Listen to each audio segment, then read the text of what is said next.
ito ay rated SPG. Striktong patnubay at gabay ng magulang ang kailangan. Maaaring may masiselang tema, lengguwahe, karahasan, sexual, horror o droga na hindi angkop sa mga bata.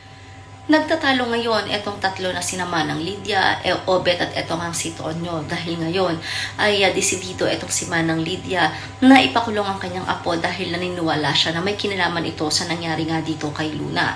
And sinabi naman ito ni Tonyo na wala siyang kinalaman at anong klaseng magulang nga ba daw ang kanyang amam. Sumagot nga itong si Manang Lydia na siya yung klase ng magulang na kahit grabe ang pagmamahal niya sa kanyang mga apo ay gagawin niya pa rin ng tama at idadaan nga ito sa tamang landas. At galit na galit naman si Sky dito nga kina Obet dahil pakiramdam niya ay pinagtatakpan ni Obet ang kanyang kuya at ayaw na ma-involve dito nga sa kaso ni Luna.